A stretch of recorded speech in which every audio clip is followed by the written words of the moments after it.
है पड़ताल, खबर के पीछे का सच। Decode presented by KEI Wires and Cables. विकसित भारत का विकसित wire. Co-powered by Mongia Steel, steel का बादशाह. In association with JK Tyre, Total Control.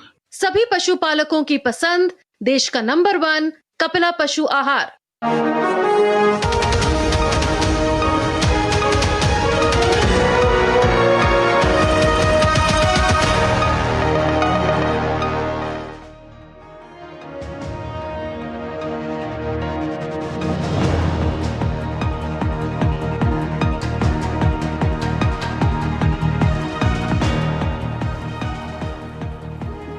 नमस्कार, मैं हूं सुधीर चौधरी और डिकोड में आपका स्वागत है। तो आइए आज की खबरों को आपके लिए डिकोड करते हैं। इस वक्त की सबसे बड़ी खबर यह है कि भारत सरकार ने लाल किले पर हुए बॉम्ब ब्लास्ट को एक आतंकवादी घटना माना है।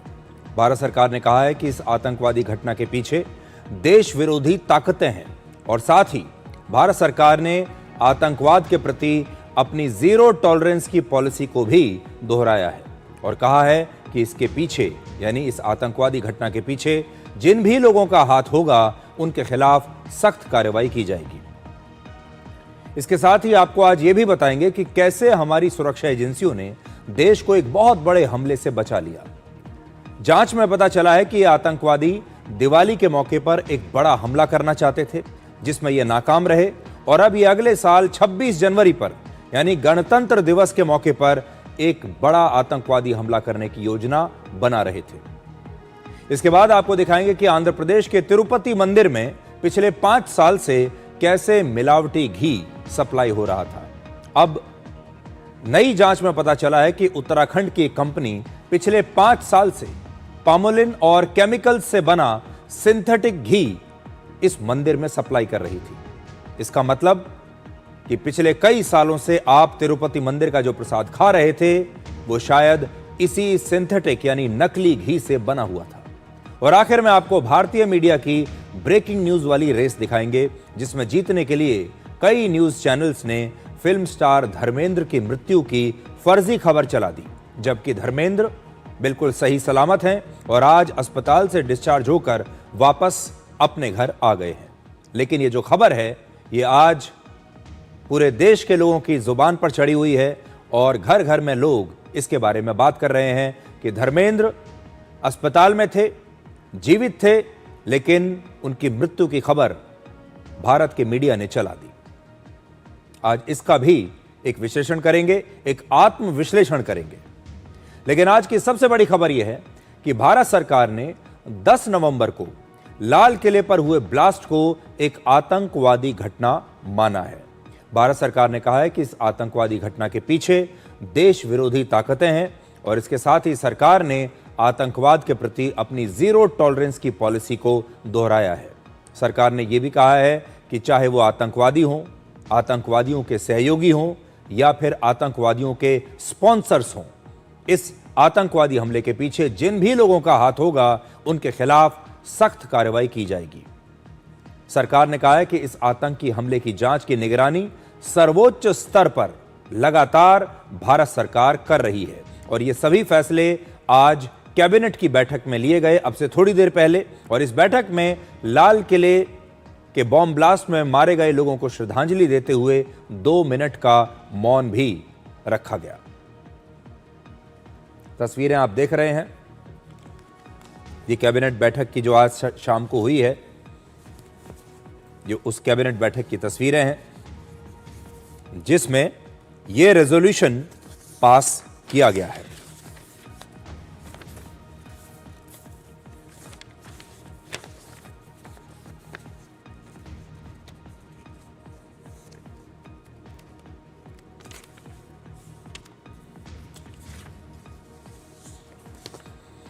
और एक बहुत बड़ी बात है, आप जानते हैं कि ऑपरेशन सिंदूर के बाद भारत सरकार ने यह फैसला किया था कि अगर भारत में कोई भी आतंकवादी घटना होती है तो उसे एक्ट ऑफ वॉर माना जाएगा, यानी उसे भारत के खिलाफ एक युद्ध माना जाएगा। और भारत सरकार ने इस आतंकवादी घटना को अपने संज्ञान में लिया है। इसे महज एक घटना नहीं माना है, इसे आतंकवादी घटना माना है और यह भी कहा है कि इसके पीछे देश विरोधी ताकतें हैं।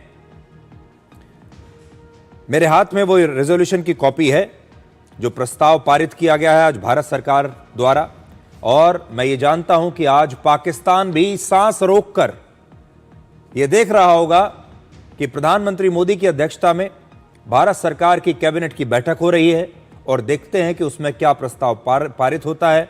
और बड़ी बात इसमें यह है कि इस घटना को भारत सरकार ने एक आतंकवादी घटना माना है, और अगर देश में कोई आतंकवादी घटना होती है तो उसे एक्ट ऑफ वॉर माना जाता है। यह खुद सरकार ने फैसला किया था ऑपरेशन सिंदूर के बाद।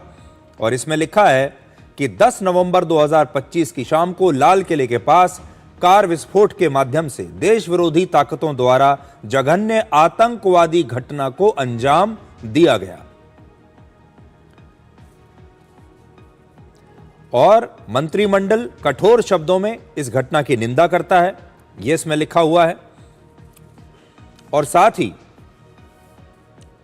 मंत्रिमंडल ने इस घटना की जांच अत्यंत तत्परता और पेशेवर ढंग से करने के निर्देश दिए हैं ताकि अपराधियों, उनके सहयोगियों और प्रायोजकों की पहचान करके उन्हें शीघ्र न्याय के कटघरे में लाया जा सके।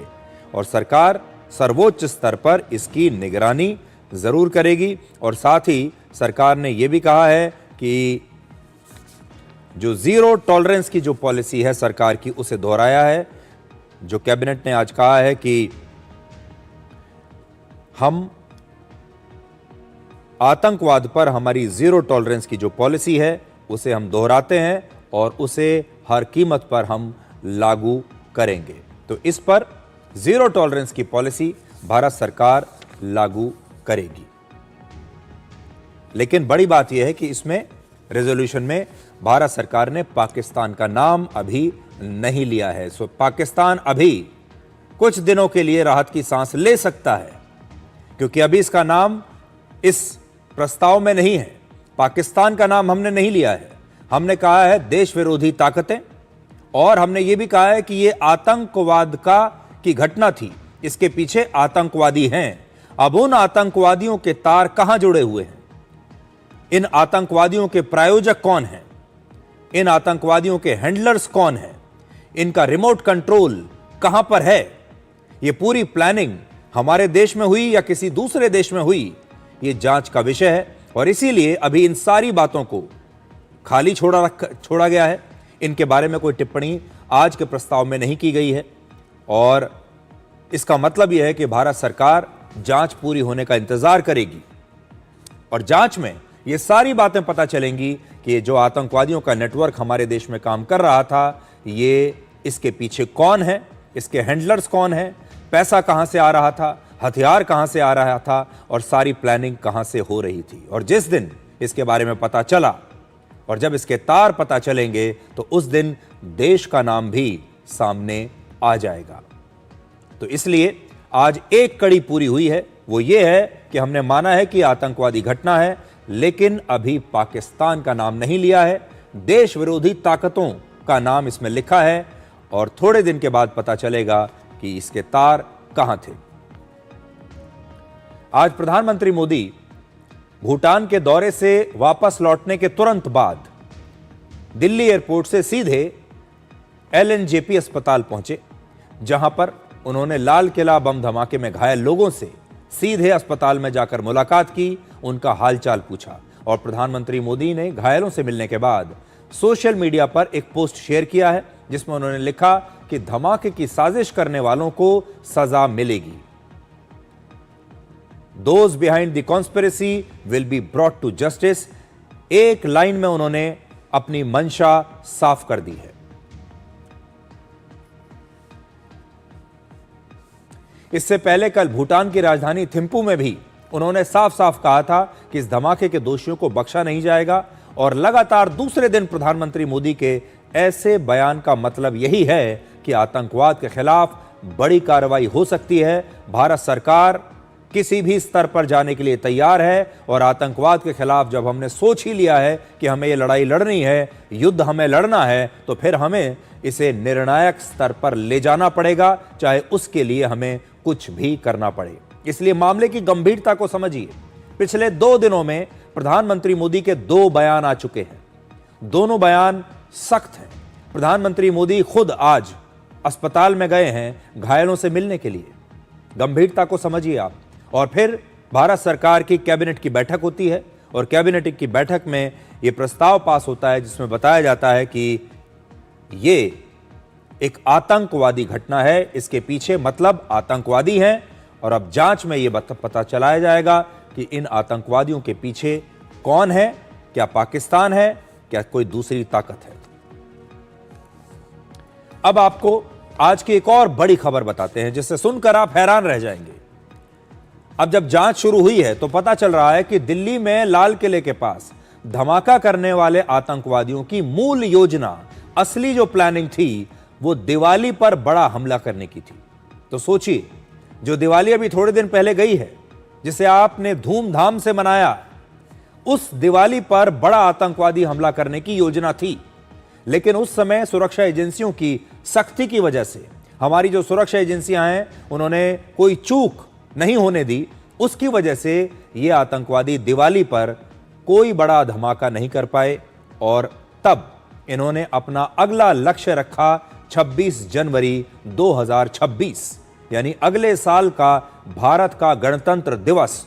उस दिन ये कोई बड़ा हमला करने की योजना बना रहे थे।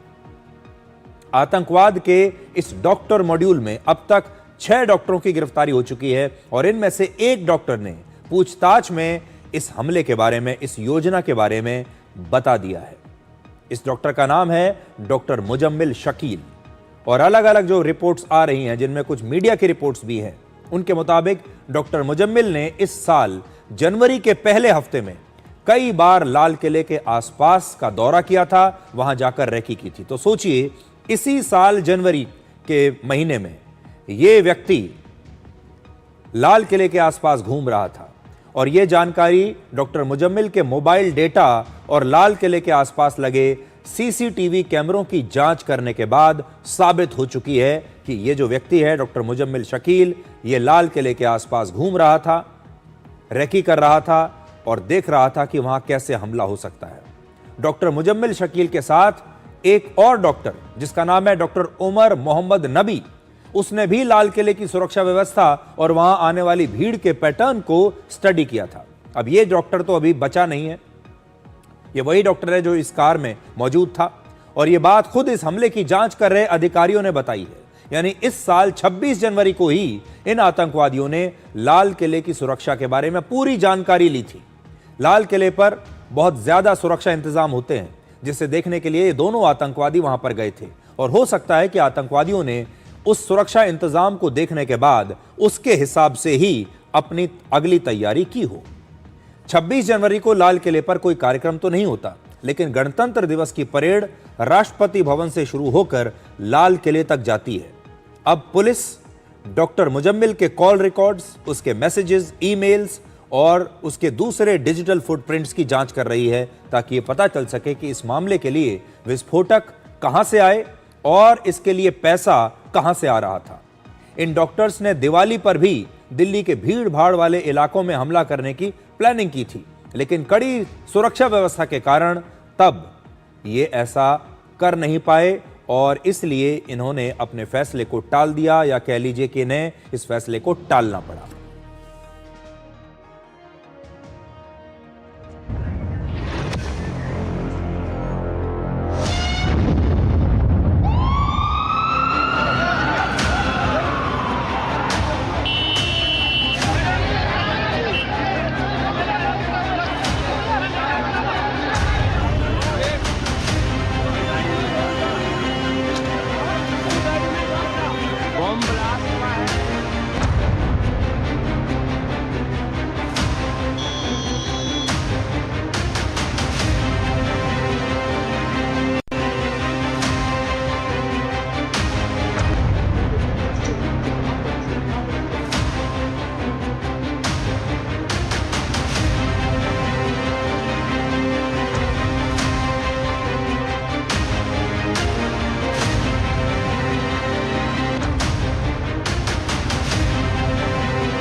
आज दिल्ली में एक लाल रंग की फोर्ड इको स्पोर्ट कार की भी तलाश की जा रही थी और इस लाल रंग की कार का मालिक है डॉक्टर उमर मोहम्मद नबी और ये वही डॉक्टर है जिसे धमाके से पहले आखिरी बार लाल किले के सामने सफेद रंग की i-20 कार में देखा गया था। इसी डॉक्टर की ये कार है लाल रंग की इको स्पोर्ट। पुलिस के मुताबिक आतंकवादियों के पास 2 गाड़ियां थी।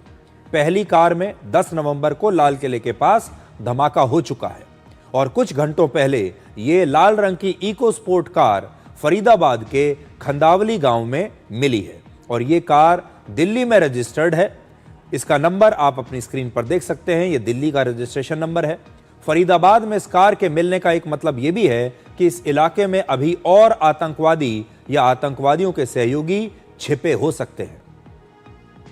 कल हमने आपको बताया था कि डॉक्टर उमर मोहम्मद नबी कैसे 11 घंटे तक इस सफेद i-20 कार में पूरी दिल्ली में घूमता रहा।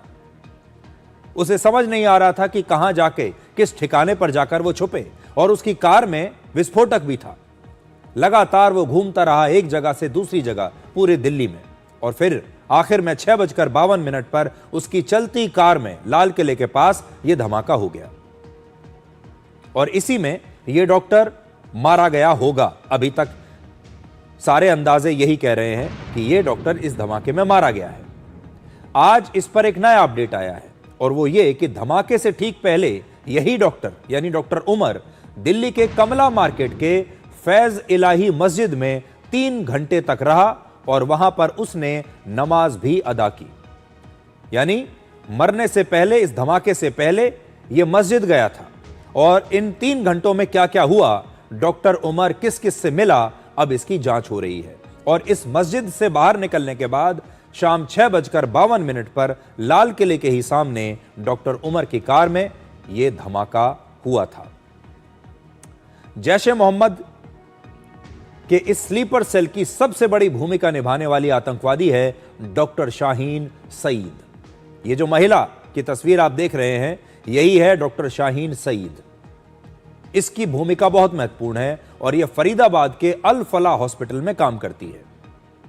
अलग अलग रिपोर्ट्स के मुताबिक डॉक्टर शाहीन अपने साथी डॉक्टरों के साथ मिलकर पिछले 2 साल से विस्फोटक जमा कर रही थी और देश भर में आतंकी हमलों की प्लानिंग कर रही थी।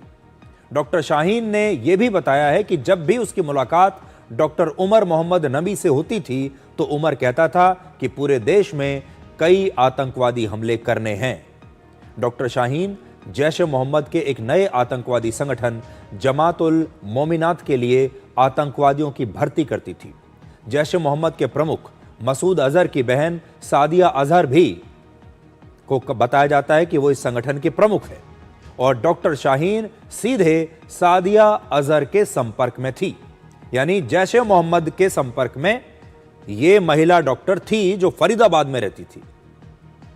सादिया अजहर का पति ऑपरेशन सिंदूर के दौरान भारतीय सेना के हमलों में मारा गया था और उसका बदला लेने के लिए ही ये नया आतंकवादी संगठन बनाया गया है जिसमें सुसाइड हमला करने वाली महिला आतंकवादियों की भर्ती की जाती है। आपको याद होगा, ये खबर भी हमने आपको दिखाई थी जिसमें हमने आपको बताया था कि जैश-ए मोहम्मद का बड़ा नुकसान हुआ ऑपरेशन सिंदूर के दौरान और उसके कई आतंकवादी मारे गए। उसका जो हेडक्वार्टर था उसे बहुत नुकसान हुआ और उसी का बदला लेने के लिए अब महिला आतंकवादियों की एक अलग ब्रिगेड जैश-ए मोहम्मद ने तैयार की है और ये जो महिला डॉक्टर है जो फरीदाबाद में थी वो इसी ब्रिगेड के सीधे संपर्क में थी। पिछले महीने सिर्फ 15 दिनों में ही इस आतंकवादी संगठन में 1500 से ज्यादा महिला आतंकवादियों को भर्ती किया गया है और हो सकता है कि डॉक्टर शाहीन ने भी कई महिलाओं को और कई लोगों को इस आतंकवादी संगठन में भर्ती किया हो। आज डॉक्टर शाहीन की जांच करने के लिए यूपी पुलिस कानपुर पहुंची और डॉक्टर शाहीन वर्ष 2013 में कानपुर के ही एक मेडिकल कॉलेज में असिस्टेंट प्रोफेसर थी। कितनी चिंता की बात है कि हमारे देश में जो मेडिकल कॉलेजेस हैं वहां पर जो लोग पढ़ा रहे हैं, जो प्रोफेसर्स हैं, वो आतंकवादी निकल रहे हैं। हमारे देश के अस्पतालों में जो लोग डॉक्टर बनकर घूम रहे हैं सफेद कोट पहनकर, वो आतंकवादी निकल रहे हैं।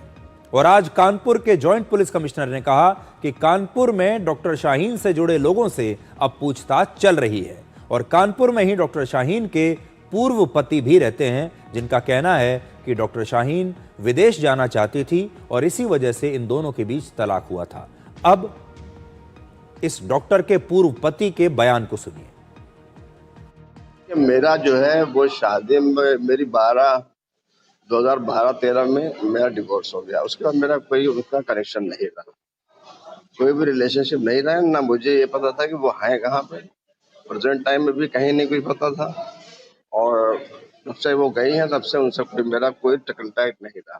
बेसिकली बात ये थी कि हम चूंकि दोनों लोग डॉक्टर थे, दोनों लोग सर्विस में थे, तो भाई उनका इरादा ये था कि हम ऑस्ट्रेलिया में या यूरोप में कहीं पे सेटल हो जाए, क्योंकि उनके बहुत सारे जो है ऑफर्स आ रहे थे। एक बार उन्होंने मुझसे बोला कि जफर ऐसा कर दो कि चले बाहर ही चले, यहाँ थोड़ा सा वहाँ ज्यादा अच्छी लाइफ रहेगी। तो हमने कहा यार यहाँ कौन सी प्रॉब्लम है, यहाँ तो कुछ था नहीं और हम लोग में आपस में कोई कॉन्फ्लिक्ट ऐसा था। डॉक्टर शाहीन यहाँ पर JSPM कॉलेज में पढ़ाती थी और उसके बाद वो गायब हो गई और उनके पति से उनका डिवोर्स हो गया।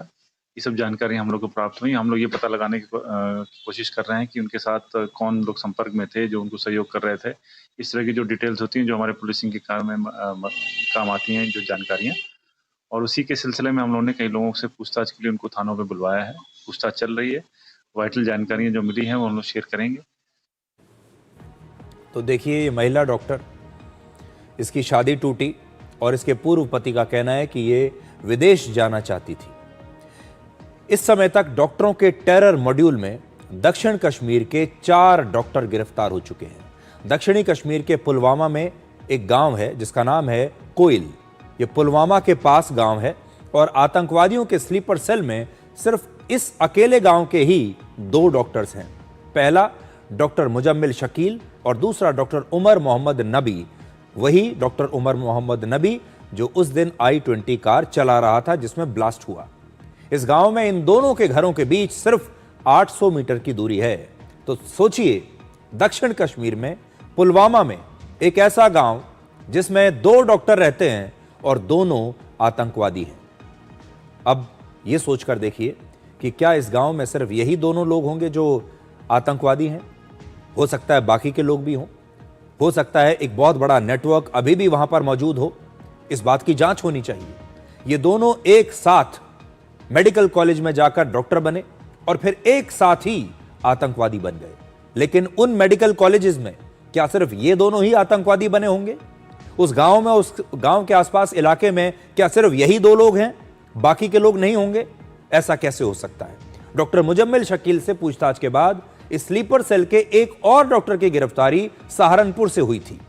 इस डॉक्टर का नाम है डॉक्टर आदिल मोहम्मद राथर और डॉक्टर आदिल के साथ काम करने वाले लोगों का कहना है कि उन्हें इस डॉक्टर के आतंकवादियों से जुड़े होने की कोई जानकारी थी ही नहीं। यहाँ पर 7-8 महीने से प्रैक्टिस कर रहे थे। पहले वो कहीं दिल्ली रोड पे दूसरे हॉस्पिटल में कार्यरत थे और जो उनका व्यवहार था वो विनम्र व्यवहार था सब लोगों से, सब स्टाफ के लिए। कोई ऐसी चीजें या कोई बातें उनसे कभी ऐसी चीज प्रतीत नहीं हुई कि वो इस तरह का कार्य कर सकते हैं।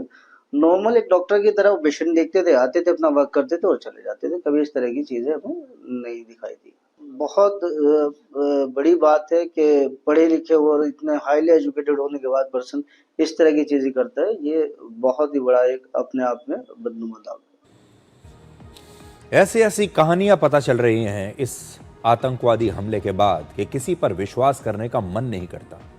और आप सोचिए, ये सारे पढ़े लिखे लोग हैं, हमारे ही आसपास घूम रहे हैं, अस्पतालों में हैं, कॉलेजों में हैं, यूनिवर्सिटीज में हैं, आपके अड़ोस पड़ोस में हैं। किस पर विश्वास करें और किस पर ना करें? दिल्ली के पास फरीदाबाद में, सोचिए, दिल्ली से सिर्फ 25 किलोमीटर दूर फरीदाबाद में एक यूनिवर्सिटी है जो आतंकवाद की एक नई प्रयोगशाला यानी आतंकवाद का एक नया ठिकाना बन गई है। इसका नाम है अल फलाह यूनिवर्सिटी और यहीं पर वो अल फलाह मेडिकल कॉलेज भी है जिसके 4 डॉक्टर आतंकवादी बन गए। अब तक की जांच से ऐसा लगता है कि मानो डॉक्टरों के स्लीपर सेल ने पूरी प्लानिंग इस यूनिवर्सिटी में रहते हुए ही की होगी। इस यूनिवर्सिटी के 4 डॉक्टर, 1 नहीं, 2 नहीं, 3 नहीं, 4 डॉक्टर जैश ए मोहम्मद के स्लीपर सेल में शामिल थे। कल्पना करके देखिए, दिल्ली से सिर्फ 25-30 किलोमीटर की दूरी पर एक बड़ा शहर है फरीदाबाद, उसमें एक बड़ा मेडिकल कॉलेज है, एक अस्पताल है, और वहां के 4 डॉक्टर जैश ए मोहम्मद के साथ जुड़े हुए हैं, भारत के खिलाफ प्लानिंग कर रहे हैं। और इन डॉक्टरों के नाम सुनिए, डॉक्टर उमर मोहम्मद नबी जो उस गाड़ी में था, डॉक्टर मुजम्मिल शकील, डॉक्टर शाहीन सईद और डॉक्टर सज्जाद अहमद। अलग अलग जगह पर जो रिपोर्ट्स आ रही हैं, जिनमें कई मीडिया की रिपोर्ट्स भी हैं, उनके मुताबिक अल फला यूनिवर्सिटी के अंदर एक मस्जिद भी है जिसके इमाम ने इन डॉक्टर्स का ब्रेन वॉश किया, ऐसा आरोप है। और इस इमाम का नाम है मौलवी इश्तियाक, और यही इमाम डॉक्टर्स के स्लीपर सेल का मास्टरमाइंड भी हो सकता है। डॉक्टर मुजम्मिल शकील ने फरीदाबाद में फतेहपुर तगा गांव में इसी इमाम से एक मकान किराए पर लिया था, और उसी मकान में विस्फोटक मिले थे, लगभग 2900 किलो विस्फोटक। और जम्मू कश्मीर पुलिस मौलवी इश्तियाक को गिरफ्तार करके इस समय उससे पूछताछ कर रही है, लेकिन मौलवी इश्तियाक का परिवार यह कहता है कि उन्हें इन आतंकवादी गतिविधियों के बारे में कोई जानकारी नहीं है। तो वो मस्जिद है अल फला कॉलेज की, ये वो मस्जिद है, कॉलेज की तरफ से ही वो इमाम है वहाँ पे। अच्छा। तो 20 सालों से वहीं रह रहे हैं, और बच्चे भी उसके वहीं रहते हैं। बाकी वैसे हमारा भी आना जाना होता है, हम भी आते जाते हैं, वो भी आता जाता है, ऐसा कोई मामला नहीं है। हम इसको बिल्कुल गलत मानते हैं, क्योंकि हमारा कोई वास्ता नहीं है ऐसा, और हमारे गांव से आज तक हम उम्मीद करते हैं कि हमारे नाम से पुलिस में रिपोर्ट भी नहीं होगी। हमारे किसी खानदान, काका, ताऊ, बाप दादाओं के करीब दौर से किसी भी परिवार में किसी के नाम से कोई ऐसा मामला नहीं है, ना हमारा कोई ऐसा भाई या काका ताऊ का या हमारा और कोई छोटा भाई इस ऐसी चीज से कोई वास्ता नहीं रखते। हम ये मानते हैं कि कई बार ऐसा भी होता है कि परिवार का एक सदस्य गलत निकल जाता है, गलत रास्ते पर चला जाता है, और उसकी सज़ा परिवार को नहीं मिलनी चाहिए, क्योंकि परिवार का कोई दोष नहीं। लेकिन एक तरफ एक थ्योरी ये भी चलती है कि हमने इतने सारे परिवारों के बारे में आपको बताया, उनके बयान सुनवाए, सहयोगियों के भी बयान सुनवाए, और सब के सब कहते हैं कि उन्हें कभी पता ही नहीं चला कि ये आतंकवादी हैं। परिवार को ऐसा कैसे हो सकता है कि पता ना चले कि उस परिवार में एक आतंकवादी रह रहा है जो इतनी बड़ी प्लानिंग कर रहा है। अल फला यूनिवर्सिटी में एमबीबीएस की कुल 200 सीटें हैं, और हो सकता है कि मौलवी इश्तियाक ने यहां के दूसरे स्टूडेंट्स और डॉक्टर्स का भी ऐसे ही ब्रेन वॉश करके उन्हें भी स्लीपर सेल में शामिल कर लिया हो। क्या गारंटी है कि इतने बड़े अल फला यूनिवर्सिटी में सिर्फ 4 ही डॉक्टरों का ब्रेन वॉश हुआ होगा, 40 का नहीं हुआ होगा? ऐसा कैसे हो सकता है कि 4 का हुआ और बाकी नहीं है? ऐसा कैसे हो सकता है कि जो वहां सैकड़ों छात्र पढ़ते हैं उनमें से किसी और का नहीं हुआ होगा? इस बात की जांच करनी होगी। अल फला यूनिवर्सिटी ने अपने डॉक्टरों के स्लीपर सेल का सदस्य होने पर आज पहली बार एक औपचारिक बयान दिया है, वो भी मैं आपको आपकी स्क्रीन पर दिखा रहा हूं। और इस यूनिवर्सिटी का कहना है कि ये सभी डॉक्टर्स इस यूनिवर्सिटी में काम जरूर करते हैं, लेकिन यूनिवर्सिटी को इसके अलावा इन डॉक्टर्स के बारे में कोई जानकारी नहीं है। वो और इसके अलावा क्या कर रहे थे, यूनिवर्सिटी का उनसे कोई संबंध नहीं है, सिवाय इसके कि वो यहां काम करते थे और एक प्रोफेशनल रिलेशनशिप था। इसके अलावा इन डॉक्टरों का यूनिवर्सिटी से कोई संबंध नहीं है। दूसरा, इन डॉक्टर्स ने किसी भी तरह का कोई केमिकल या कोई भी विस्फोटक सामान यूनिवर्सिटी कैंपस में नहीं रखा था, और इस यूनिवर्सिटी की जो लेबोरेटरीज हैं उनका इस्तेमाल स्टूडेंट्स ने सिर्फ पढ़ाई और ट्रेनिंग के लिए ही किया है। क्योंकि बहुत सारे लोग आरोप लगा रहे थे कि यूनिवर्सिटी में जो लैब है उसका इस्तेमाल विस्फोटक बनाने के लिए भी किया जा रहा था। इन दोनों के बारे में यूनिवर्सिटी ने अपना पक्ष रखा है कि हमारा इन आतंकवादियों से कोई मतलब नहीं है, ना हमें कोई इसके बारे में जानकारी थी और ना ही हमारे इंफ्रास्ट्रक्चर।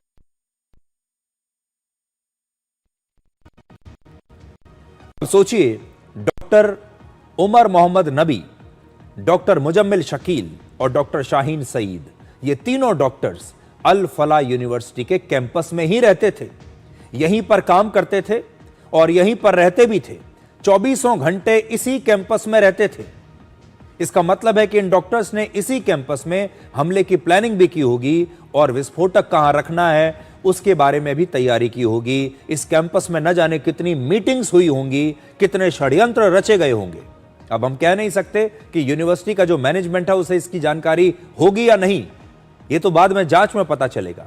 लेकिन ऐसा कैसे हो सकता है कि जिस यूनिवर्सिटी में चार आतंकवादी रहते हों और जो बहुत एक्टिवली आतंकवादी हमलों की योजना बना रहे हों, वो यहां मीटिंग ना करते हों, वो यहां इस कैंपस का इस्तेमाल ना करते हों? ऐसा कैसे हो सकता है? और यह भी हो सकता है कि इस यूनिवर्सिटी के कई और डॉक्टर्स या स्टूडेंट्स का भी ऐसे ही ब्रेन वॉश किया गया हो, लेकिन वो अभी पकड़े नहीं गए हैं, या वो बॉर्डर लाइन केस हैं, अभी चुपचाप रह रहे हैं, छुप कर रह रहे हैं। किसी को पता नहीं है कि उनके मन में भारत के प्रति कितनी नफरत है, किसी को पता नहीं कि उनके दिमाग में एक और आरडीएक्स है। लेकिन अल फला यूनिवर्सिटी कहती है कि उन्हें इन डॉक्टर्स या उनके किसी भी दूसरे काम के बारे में कोई जानकारी नहीं है।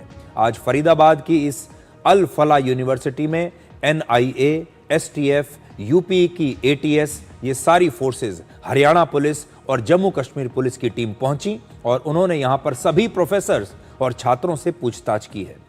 एनआईए लाल किले पर हुए धमाकों की जांच भी कर रही है और आज इस टीम ने यूनिवर्सिटी के हर हिस्से की तलाशी ली। यहां के एंट्री रजिस्टर्स की जांच हुई।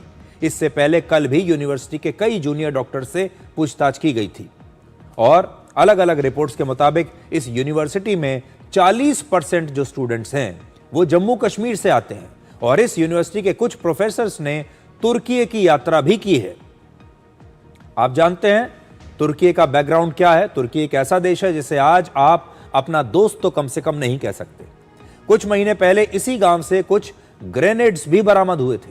फतेहपुर तगा गांव और मेवात का इलाका शुरू से ही इस प्रकार के स्लीपर सेल्स, धर्म परिवर्तन करने वालों और गौ तस्करों का प्रमुख ठिकाना रहा है। एक बदनाम जगह इसे माना जाता है क्योंकि यहां इस तरह की घटनाएं पहले भी होती रही हैं।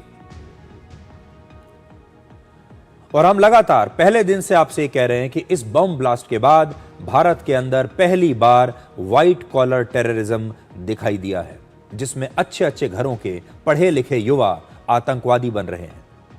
इससे पहले गरीब घरों के अशिक्षित और बेरोजगार युवा पैसे के लालच में आतंकवादी बन जाते थे। इन्हें आतंकवादी बनाना आसान था, पैसे का लालच देकर। लेकिन अब ये जो व्हाइट कॉलर टेररिस्ट हैं, ये कहीं ज्यादा खतरनाक हैं क्योंकि ये लोग पैसे के लिए नहीं बल्कि विचारधारा के लिए भारत के साथ ये जंग लड़ रहे हैं। वो जो दूसरे लोग थे वो तो समाज में आपके बीच आपको दिखाई नहीं देते थे, लेकिन ये सारे लोग आपके साथ आप ही के समाज में रह रहे हैं। आप इन्हें पढ़े लिखे डॉक्टर समझते हैं, इन्हें इंजीनियर समझते हैं, इन्हें सम्मान देते हैं, इनके साथ इलाज कराते हैं और इनके साथ प्रोफेशनल रिश्ते रखते हैं। लेकिन आपको कभी पता नहीं चलेगा कि इनमें से कौन सा व्यक्ति आतंकवादी निकल आए। इनकी विचारधारा धार्मिक कट्टरवाद पर आधारित है और ये भारत और भारत के लोगों को अपना दुश्मन मानते हैं, भारत से नफरत करते हैं। तो डॉक्टर के भेष में आतंकवादी हैं और इनका रिमोट कंट्रोल पाकिस्तान में बैठे बड़े बड़े आतंकवादियों के हाथ में है।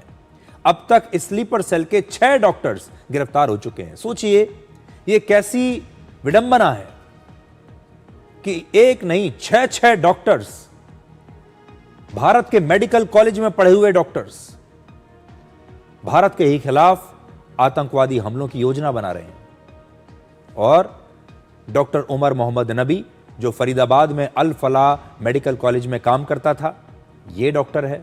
डॉक्टर मुजम्मिल शकील, ये भी मेडिकल कॉलेज में प्रोफेसर है। डॉक्टर शाहीन शाहिद, एक महिला डॉक्टर जो इसी मेडिकल कॉलेज में काम करती है। जब आप एक महिला डॉक्टर से मिलते हैं तो शक तो होता ही नहीं बिल्कुल। चौथा आतंकवादी डॉक्टर सज्जाद अहमद, ये भी इसी मेडिकल कॉलेज में काम करता है। 5वां डॉक्टर सहारनपुर के एक प्राइवेट अस्पताल में काम करता है जिसका नाम है डॉक्टर आदिल मोहम्मद राथर। और 6ठा डॉक्टर परवेज अंसारी जो डॉक्टर शाहीन शाहिद का छोटा भाई है।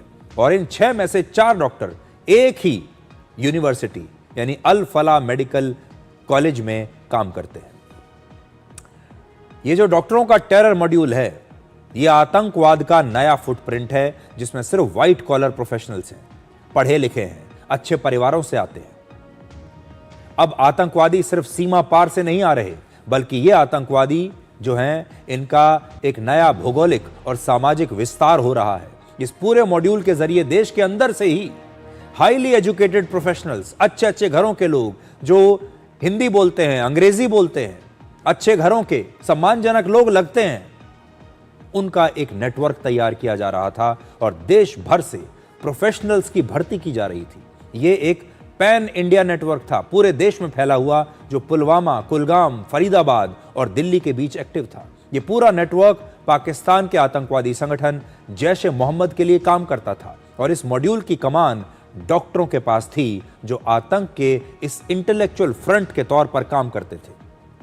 इसका पूरा कंट्रोल डॉक्टर्स इसलिए संभाल रहे थे जिससे किसी को भी इस नेटवर्क पर शक ना हो। इस टेरर मॉड्यूल का पता लगाने में जम्मू कश्मीर पुलिस की एक बहुत बड़ी भूमिका रही है। लेकिन सोचिए, हमारे देश में एक ऐसा इकोसिस्टम भी है जिसे इन डॉक्टरों से हमदर्दी है, जो इन्हें बचाने के लिए आ जाएगा। जब इन डॉक्टरों के ऊपर मुकदमे चलेंगे तो इनके लिए महंगे महंगे वकील किए जाएंगे और बहुत सारे लोग ऐसे हैं जो पूरी ताकत लगा देंगे कि इन डॉक्टरों के ऊपर कोई भी आरोप साबित ना हो। लाखों करोड़ों रुपए के महंगे वकील किए जाएंगे, करोड़ों रुपया इनके लीगल केसेस पर खर्च किया जाएगा। अब सोचिए, जम्मू कश्मीर की पूर्व मुख्यमंत्री महबूबा मुफ्ती इस पूरे मामले में अपनी पुलिस की तारीफ करने के बजाय अपनी पुलिस की जांच पर ही शक कर रही हैं और कह रही हैं कि मैं उम्मीद करती हूं कि इसका एक फेयर इन्वेस्टिगेशन होगा। जो दिल्ली में हुआ, हम उस गम में आपसे ज्यादा हम उस तकलीफ को समझते हैं, क्योंकि हमने ये खून खराबा बहुत नजदीक से देखा और बहुत सालों से देखा है।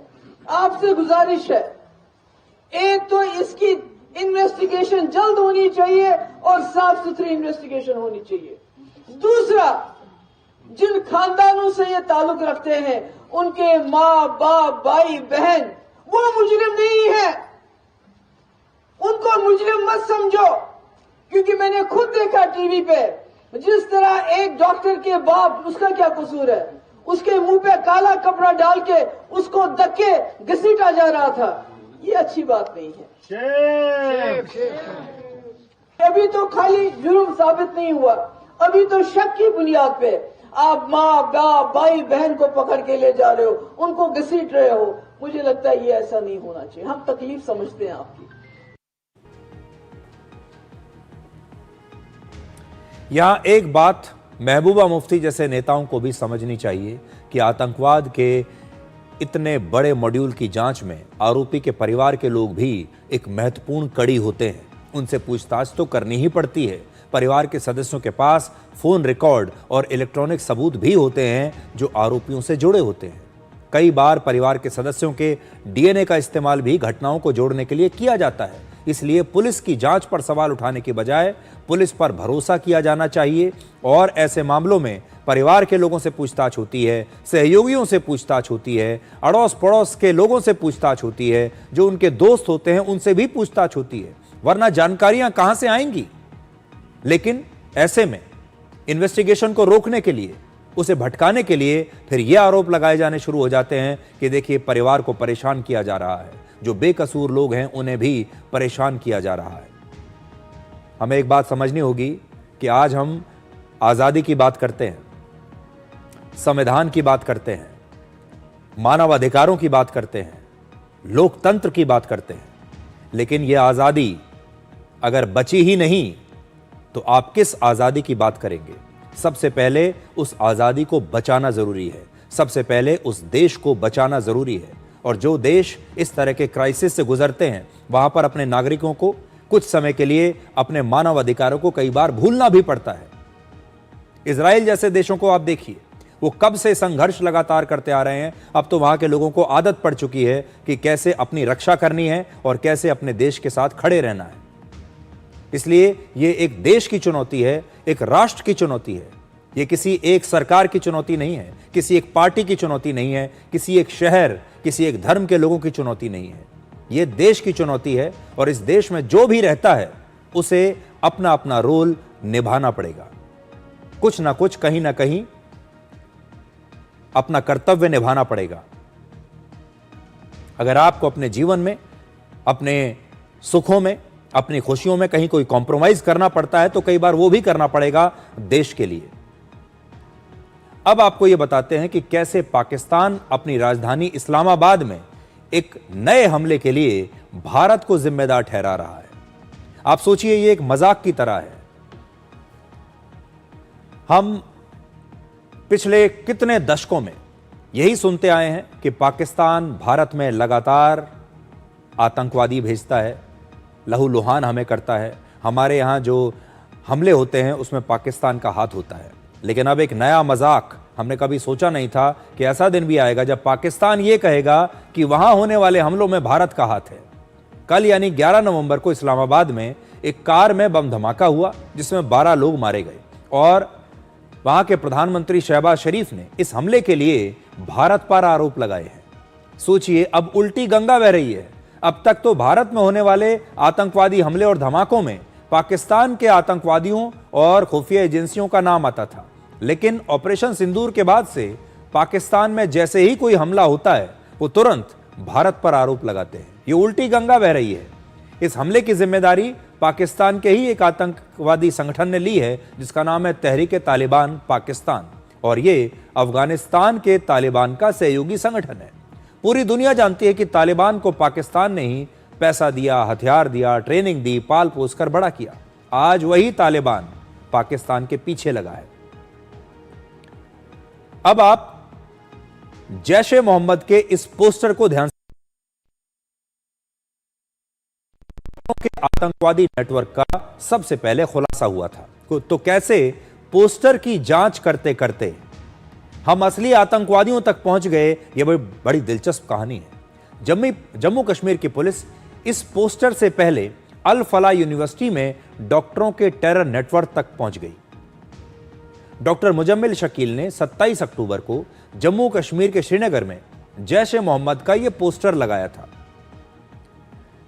इस तरह के पोस्टर जब लगने लगे तो पुलिस ने उसकी जांच की कि यह पोस्टर लगा कौन रहा है और यह जैश-ए-मोहम्मद के पोस्टर्स हैं।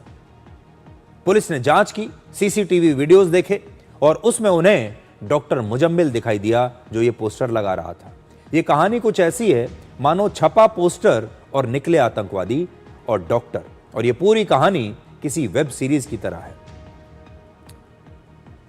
तो आप देखिए कि शुरुआत हुई थी इन पोस्टर्स से।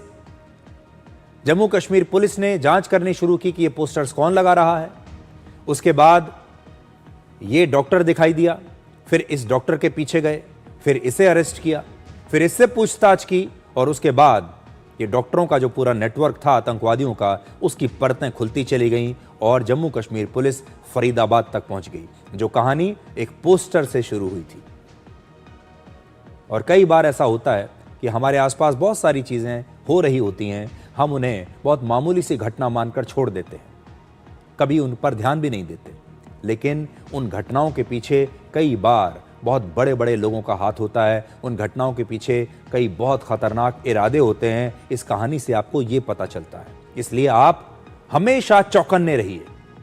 अगर आपको अपनी और अपने परिवार की सलामती चाहिए, आपके आसपास आपको कोई भी ऐसा व्यक्ति दिखाई देता है जिस पर आपको शक होता है, तो आपको तुरंत रिपोर्ट करना चाहिए। अब आतंकवाद के बाद उस फैसले की चर्चा करते हैं जिसके बारे में पूरे देश में बात हो रही है। दिल्ली के पास नोएडा के निठारी गांव में एक हत्याकांड हुआ था और निठारी हत्याकांड मामले में 19 साल के बाद आज उसके मुख्य आरोपी सुरेंदर कोहली जेल से बाहर आ गया और आज शाम सुरेंदर कोहली को ग्रेटर नोएडा की इस जेल से रिहा किया गया। देखिए, ये सुरेंदर कोहली की नई तस्वीरें हैं। सुरेंदर कोहली वर्ष 2006 में जेल गया था, लेकिन मंगलवार को भारत के सुप्रीम कोर्ट ने उसे सभी आरोपों से बरी कर दिया। इसलिए आज सुरेंदर कोहली जेल से रिहा हो गया। यह है इसकी नई तस्वीर। सुरेंदर कोहली जब जेल गया था तो उसकी उम्र 36 साल थी, आज उसकी उम्र 55 साल है। जबकि इसी मामले में जो दूसरा मुख्य आरोपी है मनिंदर सिंह पंडेर, वो 14 साल तक जेल में रहने के बाद वर्ष 2023 में रिहा हो गया। दोनों की तस्वीरें आपको दिखा रहे हैं। मोनिंदर पंडेर को जब गिरफ्तार किया गया था उसकी उम्र 48 साल थी और वो 65 साल की उम्र में जेल से रिहा हुआ। दोनों आरोपियों को निठारी में बच्चों की हत्या के आरोप में 2006 में गिरफ्तार किया गया था। और आज की यह खबर हैरान करने वाली भी है और परेशान करने वाली भी। आपने वर्ष 2006 में हुए निठारी हत्याकांड के बारे में जरूर सुना होगा। इस घटना में उत्तर प्रदेश के नोएडा में निठारी नाम के गांव में 19 से ज्यादा छोटे छोटे बच्चों की हत्या कर दी गई थी और इनमें भी ज्यादातर लड़कियां थीं। वर्ष 2005 से 2006 के बीच ये सारी हत्याएं हुई। इन बच्चों की हड्डियां, इनकी खोपड़ी, इनके शरीर के अलग अलग टुकड़े मकान के बाहर नाले में मिले थे। और इस मामले में इस मकान के मालिक मोनिंदर सिंह पंडेर और उसके नौकर सुरेंद्र कोहली को गिरफ्तार किया गया था। इन्हीं को मुख्य आरोपी माना गया था। शुरुआत में जांच नोएडा पुलिस ने की, बाद में यह मामला सीबीआई को सौंप दिया गया और जांच के बाद इस मामले में गाजियाबाद की एक विशेष सीबीआई अदालत ने इन दोनों को मौत की सजा सुनाई, क्योंकि मामला ही इतना गंभीर था। 19 बच्चों की मौत का मामला था, एक नहीं 19 मौत। हालांकि बाद में इलाहाबाद हाई कोर्ट ने पंडेर को बरी कर दिया और अब सुरेंद्र कोहली को भी सुप्रीम कोर्ट ने बरी कर दिया। आगे बढ़ने से पहले एक सवाल आपके सामने रखता हूं। अगर किसी हत्याकांड की जांच पुलिस ठीक से ना करे, उसके सबूतों के साथ छेड़छाड़ कर दी जाए, केस ठीक से ना बनाया जाए, तो क्या असली कातिल को बरी किया जा सकता है? इस मामले में भी लगता है ऐसा ही हुआ है। सुरेंद्र कोहली को रिहा करते समय सुप्रीम कोर्ट ने अपने फैसले में लिखा कि इस मामले में संदेह के आधार पर किसी को दोषी नहीं माना जा सकता, ऐसा लिखा है सुप्रीम कोर्ट ने। और इस मामले की जांच में लापरवाही की गई है। सुप्रीम कोर्ट ने क्या लिखा है उसके आदेश की कॉपी आज मैं लेकर आ रहा हूं और ये मेरे हाथ में है। और वो कहते हैं कि इतने लंबे इन्वेस्टिगेशन के बाद भी ये साबित नहीं हो पाया कि यही आरोपी हैं। आरोपी जो है यही असली अपराधी है। Criminal law does not permit conviction on conjecture और ऑन हंच, मतलब सुनी सुनाई बातों पर किसी को अपराधी नहीं बनाया जा सकता। Suspicion however grave can not replace proof beyond reasonable doubt. शक और सबूत में फर्क होता है। यहां पर शक तो है लेकिन सबूत नहीं है। और सुप्रीम कोर्ट ने आगे भी लिखा है, मैं आपको बताता हूं।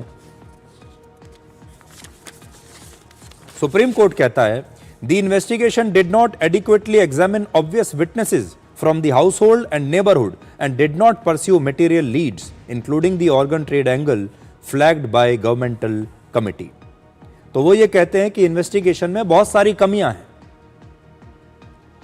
और सही सबूत अदालत के सामने रखे ही नहीं गए। अब जब सबूत नहीं है, इन्वेस्टिगेशन ठीक से किया नहीं गया है, तो अदालत तो सबूत के आधार पर फैसला देगी और सबूत पर्याप्त नहीं है। शक तो है लेकिन सबूत नहीं है। इससे इन सबूतों से साबित नहीं होता कि ये हत्याएं इसी व्यक्ति ने की है और इसलिए इसे रिहा कर दिया गया। लेकिन आज बड़ा सवाल यह है कि अगर ये दोनों लोगों को ही रिहा कर दिया गया तो उन बच्चों का हत्यारा कौन है? उन बच्चों को, उनके परिवारों को न्याय कैसे मिलेगा? निठारी के जिन लोगों के बच्चों की हत्या की गई वो आज सुरेंद्र कोहली की रिहाई के बाद बेहद निराश हैं, बेहद गुस्से में हैं और पूछ रहे हैं कि फिर हमारे बच्चों की हत्या किसने की है, फिर असली हत्यारा कौन है, कहां है और फिर वो कब पकड़ा जाएगा? पुलिस वालों के सामने पंडेर ने कबूल किया गलती हुई, माफ करो। अच्छा, अब फिर कोहली दोषी नहीं, पंडेर दोषी नहीं, पंडेर दोषी नहीं है तो इतने साल जेल में क्यों पुलिस ने रखा? क्यों रखा भाई? जो जिसने वो बेचारा कुछ किया जैसे नहीं है तो उसको जेल में क्यों, बगैर प्रूफ के जेल में क्यों रखा? तो जिसने जेल में डाला हो उसे फांसी होनी चाहिए। दोषी कौन है? घर के अंदर में कोई भूत है क्या जो सारे बच्चे खा गया है? दुनिया भर के बच्चे मार के और दोनों दोषी निकल गए। सीबीआई या पुलिस वाले ने ना धर के ऐसे लीप दिया। ऐसी कानून अंधी हमने नहीं देखी भैया, ऐसी कानून अंधी है। अब मार के बच्चे कितने गुर्दा बेच के कहता हम निर्दोष है। अब सोचिए निठारी हत्याकांड के मामले में दोनों आरोपी रिहा हो चुके हैं और 19 से ज्यादा बच्चों की हत्या किसने की, ये सवाल ना तो आज कोर्ट के सामने है और ना ही पुलिस वालों के पास इसका कोई जवाब है। नोएडा में आपको याद होगा एक और मामला भी हुआ था। वर्ष 2008 में आरुषि नाम की एक 14 साल की एक बच्ची की इसी नोएडा में हत्या कर दी गई थी, आरुषि मर्डर केस। शुरुआत में इसकी जांच भी नोएडा पुलिस ने की, बाद में सीबीआई ने जांच की। इस मामले में शक की सुई पहले घर के नौकर पर गई, फिर आरुषि के माता पिता पर गई। बाद में आरुषि के माता पिता दोनों जेल भी गए, लेकिन सबूतों के अभाव में दोनों बरी हो गए।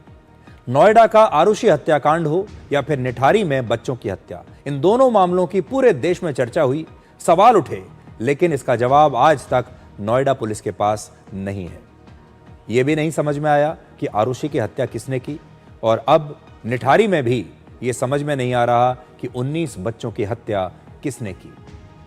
तो यह है हमारा पूरा सिस्टम, जिसमें पुलिस इन्वेस्टिगेट करती है, जांच करती है, बहुत सारी गलतियां कर देती है, फिर ऊपर से दूसरी एजेंसी आती है सीबीआई, वो जांच करती है, फिर एक केस बनाया जाता है और उसके बाद अदालत सबूतों के अभाव में आरोपियों को छोड़ देती है। और जो माता पिता हैं, जो लोग हैं, वो ये सोचते रह जाते हैं कि अगर इन्होंने ये अपराध नहीं किया है, इन आरोपियों ने अपराध नहीं किया है, तो फिर हमारे बच्चों की हत्या किसने की। ये एक बहुत बड़ा सवाल है जिसका जवाब शायद आज किसी के पास नहीं है। और अगर ये इंसाफ है तो फिर ये इंसाफ किस प्रकार का इंसाफ है, क्या इसे इंसाफ कहा जा सकता है? आज आप भी इसके बारे में सोचिएगा।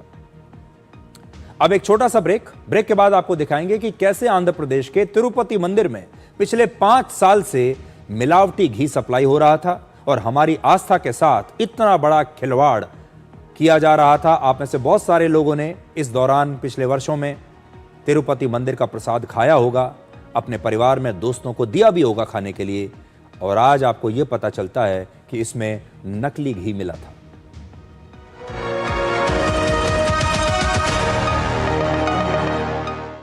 कौन है जो जोड़े देश को? विकसित भारत का विकसित वायर। जब हिंदुस्तान मिले हिंदुस्तान से, जय हो विजय हो, राग हो प्रभात हो, देश हो विदेश हो, जेके हो। Visit your nearest JK Tyre Steel Wheel Store today. बच्चों को सर्टिफिकेट मिले तो कितना अच्छा लगता है ना। और अगर आपके आटे को भी मिले तो गेहूं की क्वालिटी, आटे की शुद्धता, रोटी की सॉफ्टनेस के लिए सर्टिफिकेट अगर होता तो है ना। आशीर्वाद आटा का क्वालिटी सर्टिफिकेट, पैक स्कैन करो, खुद चेक करो। आशीर्वाद आटा, क्वालिटी का वादा, लिख के ले लो। कौन है जो जोड़े देश को? विकसित भारत का विकसित वायर।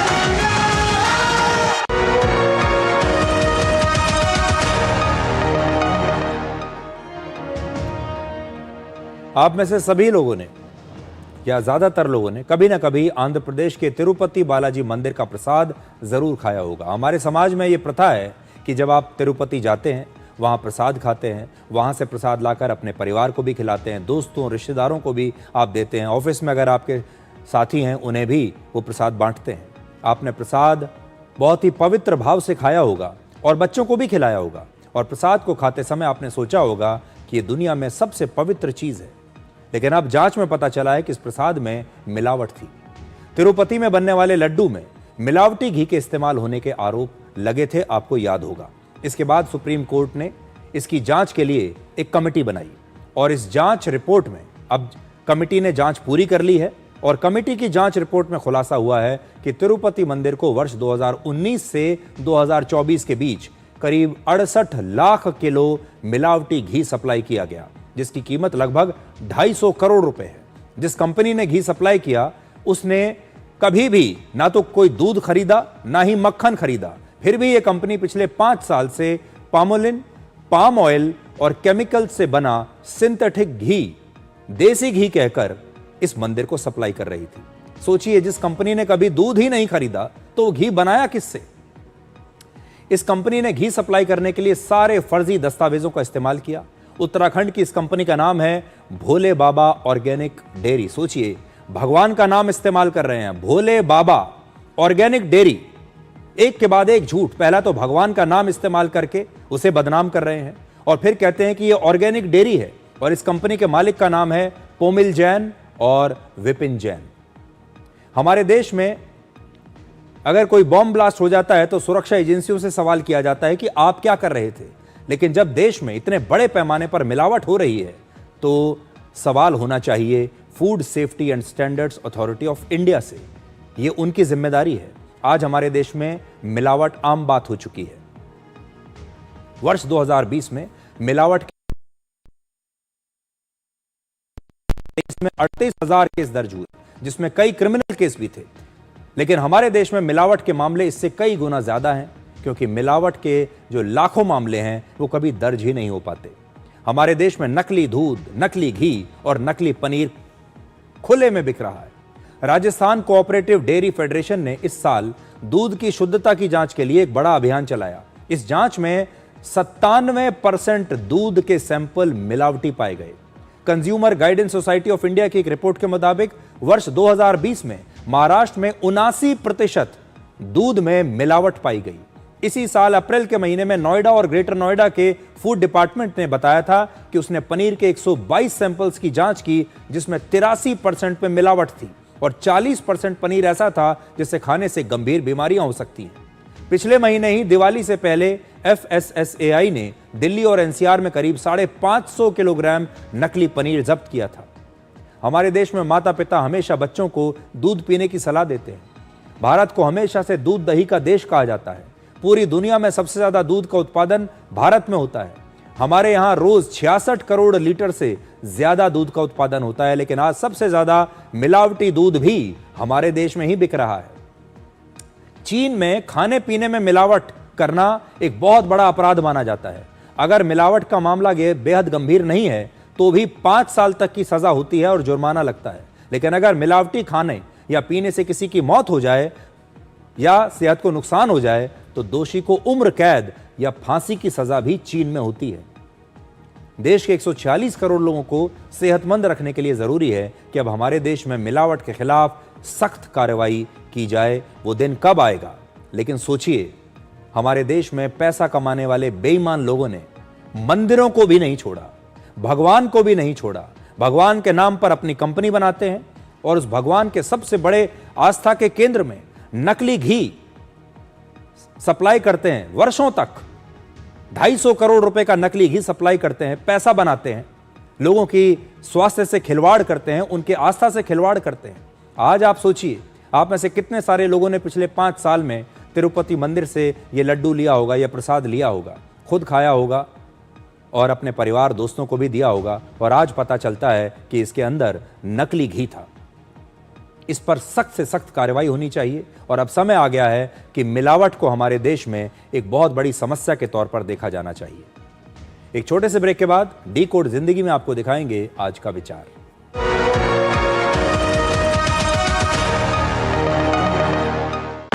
कौन है जो जोड़े देश को? विकसित भारत का विकसित वायर का। जब हिंदुस्तान मिले हिंदुस्तान से, जय हो विजय हो, राग हो प्रभाग हो, देश हो विदेश हो, जेके हो। Visit your nearest JK Tyre Steel Wheel Store today. इस देश की हर माँ, बच्चे, बूढ़े, जवान, खिलाड़ी, डॉक्टर, इंजीनियर, सबको गाय भैंस की दूध की शक्ति पर भरोसा है। पर जब इन पशुओं को कपिला पशु आहार मिलेगा, तभी तो दूध सिर्फ ज्यादा ही नहीं, शक्ति से भरपूर भी होगा। कपिला पशु आहार, देश का नंबर 1 पशु आहार। गोल्डी मसाले के 100 ग्राम के स्पेशल पैक्स में फ्रेशनेस लॉक है। ऐसे गोल्डी मसाले जहां जाएं रिश्ते बनाएं। कौन है जो जोड़े देश को? विकसित भारत का विकसित वायर का।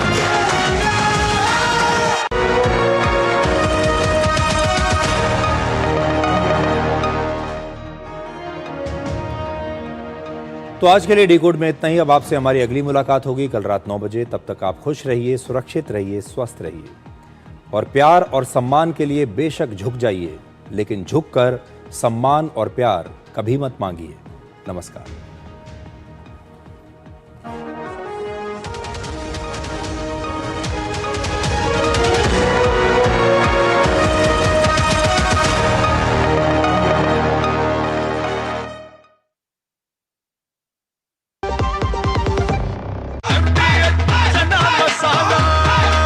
अब छोलिया हो या लोबिया, सफेद चने या काले चने, सब कुछ मजेदार बने। इस देश की हर माँ, बच्चे, बूढ़े, जवान, खिलाड़ी, डॉक्टर, इंजीनियर, सबको गाय भैंस की दूध की शक्ति पर भरोसा है। पर जब इन पशुओं को कपिला पशु आहार मिलेगा, तभी तो दूध सिर्फ ज्यादा ही नहीं, शक्ति से भरपूर भी होगा। कपिला पशु आहार, देश का नंबर 1 पशु आहार।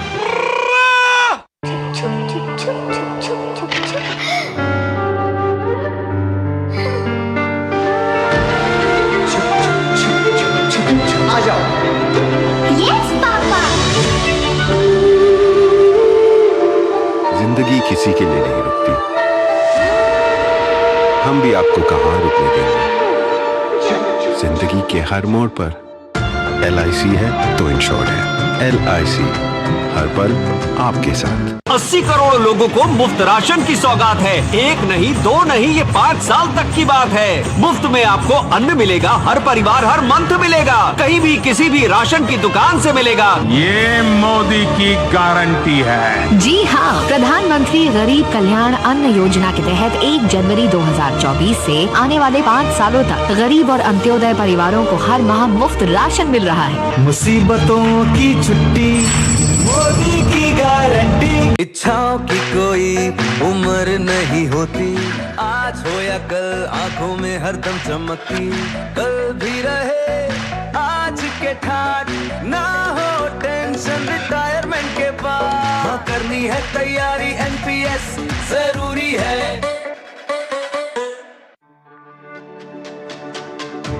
मेरी पसंद, मेरी पसंद, मेरी पसंद, मेरी पसंद,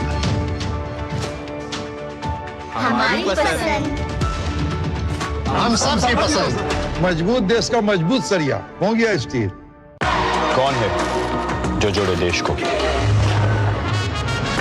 विकसित भारत का विकसित वायर। गोल्डी छोले मसाले, जहाँ जाएं रिश्ते बनाएं। गोल्डी लाए हैं फ्रेश लॉक टेक्नोलॉजी, जो रखे मसालों को हर समय फ्रेश।